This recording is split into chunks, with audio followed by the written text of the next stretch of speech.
Jay here for Stretford Paddock. This is the Crystal Palace preview. Joining me is a very smart... How smart I am, look. Ready for school? Buttoned up corduroy shirt. Ready for school, aren't I? And you've got your hair tied up, everything. Yeah. It's because it was windy outside, you see. Did you have a court appearance this morning? I had a court appearance this morning. Everything's fine.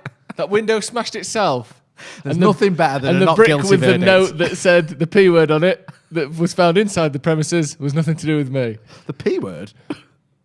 Right, yeah, let's move on. That took a turn there, and I just realised what you're on about. Let's focus on the job in hand, Joe, which is Crystal Palace.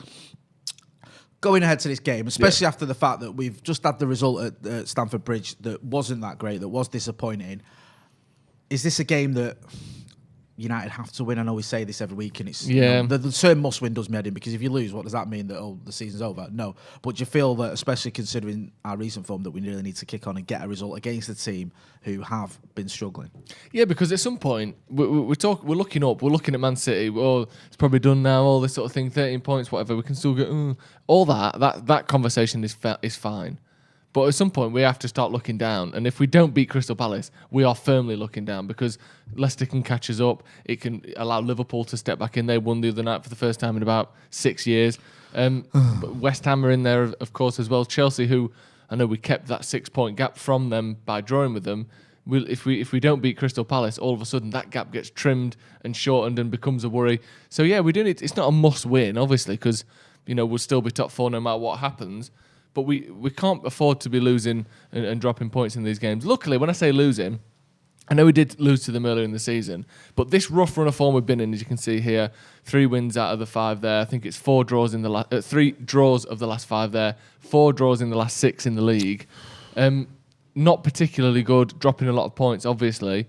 But we've only lost 1 game in that time, and it's been our worst run of form basically for over a year. Essentially, it's been our worst run of form in that time. And we've lost 1 game. So in terms of improvements and limiting the damage that is taken when we do go through a bad run of form, we are getting better at that. The team is better than it was. You've got to think of the injuries as well. Paul Pogba's not been there. Cavani's not been there. McTominay missed games. Van der Beek's missed games. I know Van der Beek doesn't start every week, but in terms of rotation options, he's not there to take some stress away from Fred or from Matic or whoever. So we have missed those players.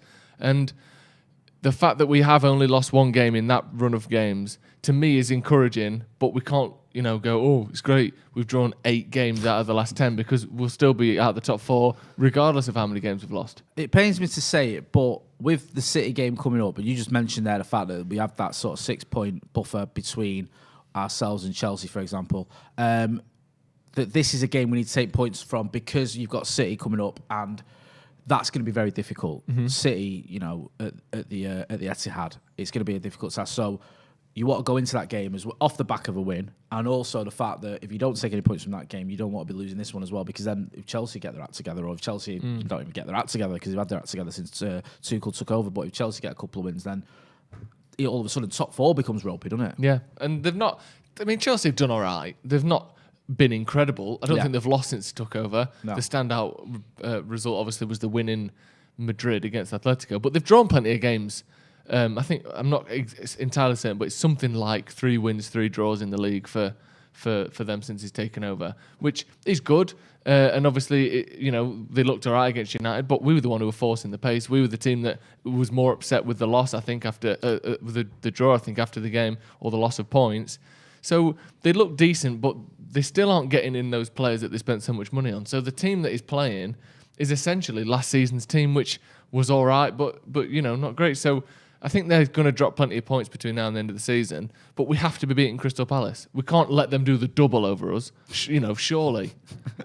That would be grim times, especially with the injuries that Crystal Palace have got, which we'll get into a little bit later on. In terms of United and sort of the dilemma, if you can call it that, facing Ole Gunnar Solskjaer, one sort of talking point is who's going to be our number 9. He spoke about Edinson Cavani in his press conference today. I think he said Edinson Cavani will be part of the squad. I don't know. It's not clear whether he's going to start or not. Just looking at...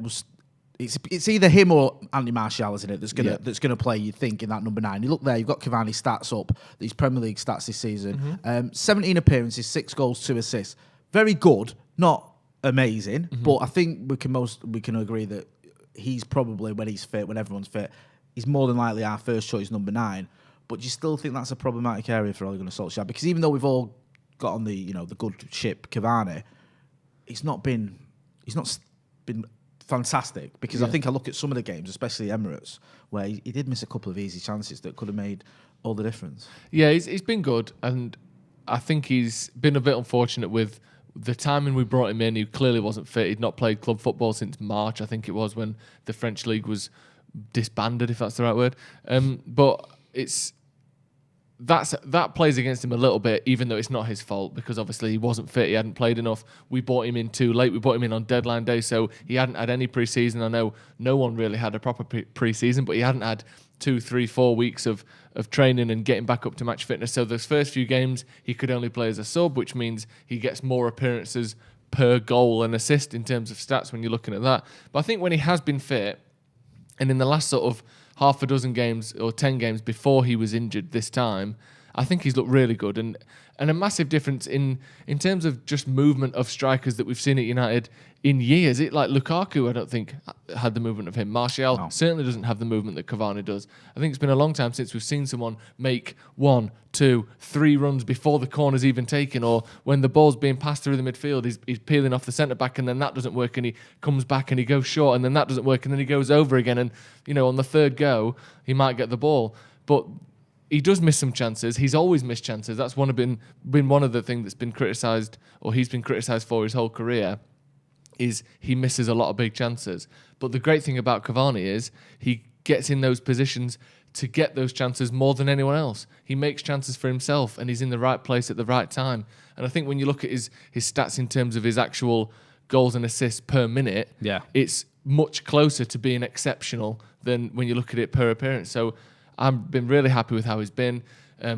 We'll obviously go on to starting 11s soon. I've not put him in mind just because of the injury, and I know Solskjaer said he's fighting to be back, and they're still waiting to see if there's a reaction to him training. So obviously making sure that injury doesn't flare up again or cause any discomfort. So I think it's going to be touch and go, certainly whether he'll start. But I think he's been better than his stats show, and I think we really need him, and we need to get him back in as soon as we can. Yeah, stats don't always give you the whole picture, and I agree with a lot of what you're saying there. The other sort of number 9, or the main person in contention for the number 9, is obviously Anthony Martial. Just talk about him briefly. He's not having a great season, is he, by any stretch of the imagination? Had a really good season last season. I think it was 23 goals in all competitions. This season hasn't really got going, especially in the Premier League. You can see there, 21 appearances, 4 goals, 3 assists. And the nature of some of his performances, can you leave you a little bit frustrated? Because whilst you've said, you point out the fact that Cavani, you see him running into space a lot. You see him sort of just non-stop energy and trying to get into the spaces and create the chances for himself. Anthony Martial, he is a different type of player, and I get that. Yeah.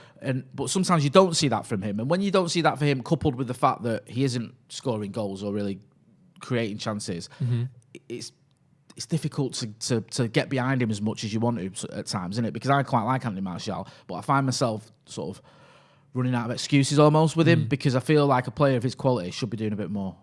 Yeah, he's been pretty poor, hasn't he, really, if we're honest. And you can ride on last season a little bit, and he was good last season, and people talk about non-penalty goals, but for me, I don't particularly give much extra credit for non-penalty goals over penalty goals. Maybe a little bit because it's not on 12 yards out, but I don't really give him massively more credit than Rashford last season, who scored like 2 penalties or whatever it was, who got 1 less goal than him. But you got to follow that up, and unfortunately, you're not at Marseille or Lyon or Monaco, where you can get 23 goals one season, 6 goals the next season, 15 goals the next season, 4 goals the season. Like, you're at Manchester United, where we're trying to challenge for titles, and even if we're not the best team in England, we've got the money equal to the best teams in England, so we can replace players who aren't good enough season on season, and you don't get as many chances to have a bad year like you do at other clubs. And I'm not saying sell him, he's done, get rid of him, but the one thing that is slightly frustrating for me is, and I've never really criticised his style of play, because like you said, he's not like Cavani. He doesn't do extra runs, 1, 2, 3, 4 runs in a phase of play. He plays differently, and he likes to play with his back to goal a little bit and turn into spaces. He likes to dribble on the ball. But when those things aren't working, maybe for a couple of weeks you think, stick to my game, it'll come. But when those things aren't working for 6 months, the fact that he hasn't, or seemingly from the outside looking in, hasn't tried to do something different, hasn't thought, you know what I'm going to do? It's not working the way I want to play at the moment because we're playing differently. Whatever it is, it's not working. I'm going to try and add extra sprint into my game. I'm going to come back a bit more. I'm going to try to cover the wings. I'm going to try and make runs in behind. He's not doing anything different. It's like, I don't understand how he thinks that just keep doing what you're doing and all of a sudden the rest of the team will click around you. I think at some point he has to show that he's trying to do something different to fight his way out of what has been pretty woeful form in terms of goals and performances. So I don't criticise the way he's played his whole career. I don't care that he doesn't smile very often and he looks moody and all that sort of stuff. I'm not bothered about any of that. But after 6 months of being so poor, you would think, just try something a bit different. Make it, offer something extra so that when, if it's not going to work how you want to play, you can at least add something else to your game in the meantime. And he doesn't seem to be doing that, which is a bit, not upsetting, but frustrating. It is, and this is the contradiction. He's got the ability. Yeah. So if he's got the ability, he can do that. It's not like Anthony Martial is a limited footballer where he's only got one style that he can play or only one type of football he can play. Mm-hmm. He hasn't got the skill or he hasn't got the fitness to do those things that you've mentioned. Of course he has. And I want him to do that because I think if Anthony Martial were to rekindle the form that he had last season, would be more heavily involved in the title conversation because let's face facts, we aren't really anymore. But we've managed to do it briefly with Anthony Martial scoring 4 goals all season and 2 of them were only recently. So it's almost like we've not had the Anthony Martial factor in that equation. You mentioned there about predicted 11s. We'll get on to them. You do yours differently. You do your 11 how you want to see. This is your 11 who you want to see starting for Manchester this United. is, to be honest, this is what I think it will be as well. To be honest, you do this to me every week. I do. It is what I want to see, but it is what I expect to see as well. Yeah. All right, then. Because we're limited by injuries at the minute. So which is why. This is what you want to see and what you think we will see. Yeah. Well, you've made it easy there. Go on, talk us through. We've got De Gea. Again, he's maybe the one where I would say I'd prefer Henderson, but it seems as though Ole goes with De Gea, doesn't it? So in league matches, there you go. De Gea, we've got Wan-Bissaka again, goes without saying. Maguire and Bailly got rested against Chelsea. Lindelof seems to be, or was reportedly, going through a bit of a back problem that was needed to be monitored and may eventually need surgery. So I think it wouldn't be a shock to see Eric Bailly come back in. He's had a week off since the game against Sociedad, so he could come back in. Maguire, ever present, sure, pretty much the same at this point. I've gone with Fred and Matic. I know McTominay will be available, but again, Matic has had a week off since the Sociedad game. McTominay's just coming back from an injury, so maybe don't play him 2 games in a row. And then the front 4, again, it's catering to injuries really, because, whilst I would probably play Greenwood, he's not really been great this season, if we're being honest, and a lot of the attention gets put on Martial, and I think that's fair because he's 6 years older than Greenwood. He's much more established. I'm not having to go at Greenwood too much for not getting too many goals this season, but he's not got many goals this season. But I would still play him on that side because we're so thin there. Obviously Bruno plays, obviously Rashford plays, and then after the comments from Ole talking about Cavani wanting to be involved and hoping that there's no reaction to training, I can't imagine him being fit enough to start tomorrow night. So I've gone with Anthony Martial up front, despite what we've said about him, because again, we don't have any other strikers, especially when Greenwood's playing on the right hand side. So yeah, that's my team there. Makes a lot of sense. I like Marcus Rashford on the left. I don't like seeing him being moved about, and I agree with what you're saying about Eric Bailly. I think if he's fit enough in terms of match fitness to play this game, I think he will, because the only problem with Eric Bailly is you can't play him sort of every 3 days. He just hasn't got it in him, especially if you've got question marks over Victor Lindelof. If you go into my team, I do mine differently. I do mine in terms of what I expect to see. Just clarify, is Van der Beek fit? Have I made a bit of a mistake here? As far as I'm aware, he is fit. He was on the bench the other day, wasn't he, against Chelsea? I just wasn't sure, yeah. So, back 5, I think, is my back 5 the same as yours? De Gea, Bailly, Maguire, Wan-Bissaka, and Luke Shaw. I've gone with Van der Beek and Nemanja Matic. You've got them sort of both in that double pivot, but I think Matic will sit more in front of the defence. If Van der Beek does start, it'll be more. And much needed rest for Fred as well there. Yeah, because he plays every week. He does play every week, and that's one thing you can't take away from Fred. He does, he's sort of, since Ole came in, almost he's been pretty ever present, and he and Ole Gunnar Solskjaer's teams. So yeah, I'm going to give Donny a start there. I think Ole might just think this is a good time to bring him in and just make sure as well he's match fit, for the point that if we did need him, he's not going to come in and having hardly played any games the last few months. in front of those two, I've got Rashford on the left, which is where I think he does his best work, and I think Ole will play him there. I've gone with Bruno Fernandes. I've gone with Dan James again. He's kept his place. I thought he played pretty well against Chelsea. I think he's had a decent spell under Ole, and I think he's got the legs to start 2 games in succession. I've gone with Mason up top. Yep. Just because of the things we spoke about with Andy Martial. I know he's probably more suited to the number 9, but historically Mason's been a striker. It's only sort of in the first team that he's been on the right-hand side. I don't know. I mean, it's a bit of a left field guess here that would Ole trust him up front in a Premier League game. You could argue he's probably more likely to go with Andy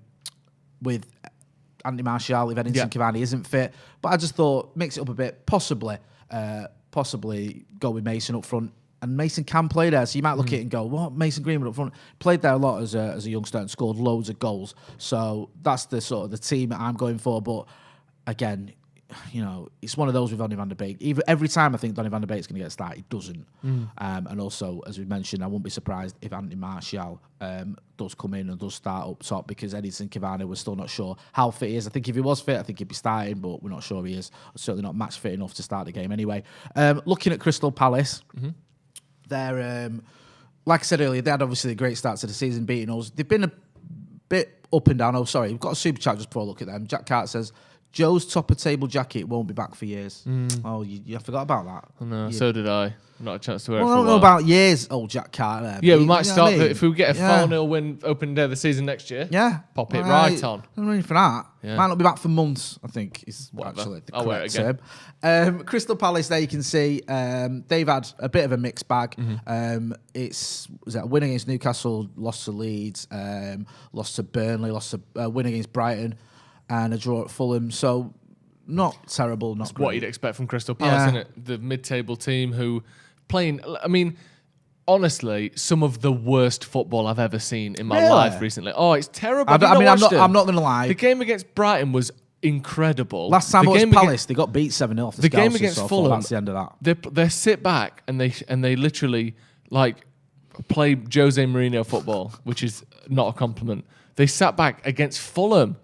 It's awful, the football they're playing at the minute. And they're full of injuries. They play terrible football. Their expected goals against Burnley in this game, it was like 3.03 for Burnley. For Brighton, sorry. They should have got 3 goals. Yeah. And Crystal Palace's was 0.24. And they won 2-1. It's embarrassing. I don't know if it's a true stat if someone was playing a bit of kidology. Forgive me if I'm completely wrong, but I saw somewhere that Crystal Palace have won as many games at home as Brighton in the last year or something. Yeah, and Brighton's expected wins, expected points at home would be 27 at home, which would be the most of any team in the league. If you like all that XG stuff, they're right near the top, aren't they? I was looking at this the other day. One of the best teams in the league. Yeah, in terms of chances created. But as we know, as Manchester United fans, they don't finish the chances. They couldn't finish the dinner, as they say. So Palace won that game. I mean, incredibly. If we are on the end of one of them, I'll be so annoyed. But they play terrible football.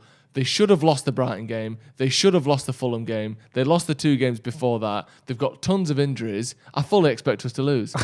Because could it be more stacked in our favour? And when the last time this happened, Sheffield United, and before the Sheffield United game, I sat upstairs and I went, lads, they've had 3 points all season. They've not won a game. We don't need to worry about Sheffield United. And I'm never like that. I'm always the one who's like, well, no, they've got McGoldrick, and last season they were a bit plucky. And I got shown up to be like a twat for the first time of me feeling confident. I was about to say, no, really? Not for the first time. For the first time, feeling confident enough to say, we don't need to worry here, and then we've lost. I mean, based on that evidence, they've been terrible and they play awful football. We're going to lose. I'm not quite as pessimistic. We will get into predicted scores in a minute. You can see our heads-to-heads there. Obviously, we lost on our first game of the season this season. Look at the state of that. We beat them away towards the end of last season. Last season was a poor result early doors. Again, I remember Marcus missing a penalty when they beat us at Old Trafford. There's a 3-1 win and a 0-0 draw in there as well. I mean, it's a mixed bag, but it shouldn't be a mixed bag because Palace aren't in our league, really. Well, they are in the Premier League, but they're not in our sort of, in terms of resources and players at their disposal and all that sort of stuff. We should be winning games against Crystal Palace pretty much every time we play them, but we're not doing, as you can see from that graphic. We've lost as many as we've won in the last 5 games. Yeah, terrible. It's terrible. Just I can't explain it because Yeah, terrible. Yeah, it's Sorry. true. And do you know what? Right, there's some of those like the losses at home to them. The 2 losses that have been at Old Trafford as well. There's a shade of like we haven't turned up really. Yeah. Like it's not even like it's just been proper smash and grabs. There's been some poor performances from those Manchester United teams during that run, and we need to turn that around. Now you mentioned there the fact that Crystal Palace have got a lot of injuries, and how you're getting this vibe of it's just all sort of the stars are lining up. That it's going to be one of those days. I'm getting a Southampton vibe from this. Good. You know when they had a lot of injuries and we absolutely battered them because 9-0. they have been riding their luck in recent weeks. If you want to look at it the other way, Yeah. they should have had a pasting from any one of those teams. And it's like, and also they're missing several key players. One player they're not missing, as far as I know, is Christian Benteke, who. He's not had the greatest season, but he has scored a couple of goals not so long ago. I mean, you look there, 19 appearances, 4 goals, 1 assist, isn't exactly setting the world alight. But on his day... By his standards, it is. What was it? 3 years he went and got 1 league goal. 4 goals and 1 assist, Jay. That's decent. He's flying. He's flying, bless him. But you know what it is, right, with this sort of thing? Christian Benteke, he's ex-Liverpool. You can almost imagine it, can't you? A corner or something, and him getting his head on something. Do you remember Anthony Martial's debut when he scored that overhead kick? When what? When who scored the overhead kick? Benteke? Yeah, do you remember? Oh yeah, I was going to say, I was like, Martial didn't score. No, I no. remember Martial's goal. Do you remember? An incredible goal. Because my mate was giving him a load of grief for Old Trafford. I swear you could hear him calling him like a MLS and all this sort of stuff. And then a minute later he scored that overhead kick, and I was like, nice one. Yeah, I remember the goal. That's your fault, that. One of the best forgotten goals of all time, up there with Fletcher against City in the 6-1. Fantastic No goal. one remembers We it. never I remember do. it. Because I remember like my mate giving a load of grief before he did it. Yeah. But yeah, so it'd be sort of, if we are going to come unstuck in this game, you think that he might have something to say about it. But allow me this. Call it bravado or stupidity or whatever. We should be able to handle Christian Benteke. Come on. We should be able to beat a Crystal Palace side that's missing most of their players, including Wilfried Zaha, I think, who's the guy that makes them tick. I mean, you've got to draw a line and excuse well, you know, it's one of... Come on. Oh yeah, I'm not. I know you're justifying it. I'm not excusing it. But I'll be we devastated and I'll be stunned if we do lose. But it feels as though it's so obvious we'll win that we must lose. And I know that's stupid logic, but we have seen it this season with the Sheffield United one. It's not as though it's like once every 10 years you lose one of these games. I can't we stand lose as one well. a season. It's me, you, and Maka on the watch along, isn't it? How many of these is he going to break if we go 2-0 down? Sulking the fire coming off his head if we're behind. Forget about it. In terms of predictions, then, put your money where your mouth is, big boy. Nah. Yeah, I'm not going to predict us to lose. I'm saying I've got a real deep worry that we will. Right, I don't think we will, Right. but I have it in my head that we might. Go on, what's your predicted score? 4-0 United. Well, if I'm honest, I think a big score is the most likely option. Right. But I do feel as though slightly less likely than that, but still more substantial than I would like it to be, is the chance that we lose 2-1. Do you know what I mean? Right, yeah. Exactly. I mean, Sheffield United all over again. We miss chances. They get a bit pushy, shovey at set pieces. De Gea falls under a cross or two. Yeah. Maguire does a silly header. Lindelof gets turned. You can see Lindelof getting pushed out of the way by Benteke and him scoring. There's a great number of things we could see happening here. That could happen, but I think we both expect Bailly to start. Well, I hope so. Right. But if Lindelof starts, then he could. Yeah. That is feasible. Yeah, or yeah. even, things can go wrong. I get where you're coming I'd from. play Henderson in this game. And I know I didn't pick him for my predicted, but... I would. 100%. Yeah. Yeah. I would. To be honest with you, I don't want to go down this rabbit hole, but I think Henderson now should be starting anyway. Yeah, me too. I just do. And I know people go, Dan De Gea won 4 Player of the Year awards in 5 years. I get all that, but I just think now it's time for a bit of a change. Anyway, and, sorry, just before we go, and do you know, for the people who deep down in their body, and I know there's people probably not that far from this office who think, you know what, if you gave me a couple months training, I could get a goal for a Premier League team. There's people because they say it out loud. People say it in this office. Look at Christian Benteke, who, what was it? It was like 2 years he went without a goal, wasn't it? He is a very, very, very good football player. Yeah, he was brilliant. Was it at Palace the first time? And then he went to Liverpool and went back to Palace?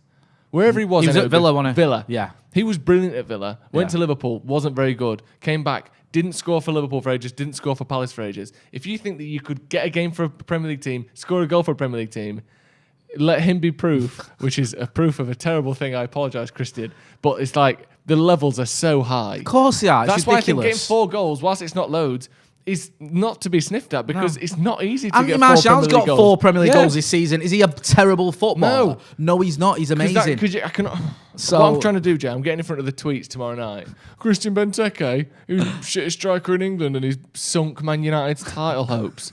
I mean, I'm already waiting for it. What did you go with, 4-0? 4-0 United, yeah. Right, Easy. I'll go Easy win. I'll go with 5-0. What? Raise it? What, raise it? What, go 6-0? Theo?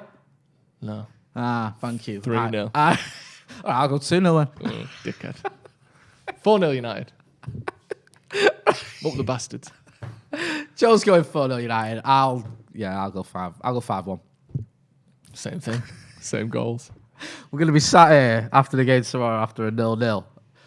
Getting those rammed down our throats. Anyway, thanks everyone who's got involved in the comments. Do like the video as well. Let us know what you think the score will be. And if you're not doing so already, make sure you are subscribing to the channel. Check out the members section as well. Get me words out. The members section as well. We've got some extra stuff on there. Who's on the watch along tomorrow? It's me and thee, and that there, Adam McCullough. Adam McCullough's back on He the was watch sorely along. missed him, wasn't he? Yeah. You know, it's like there's a couple of days off, and all the comment, where's Adam? Where's Macca?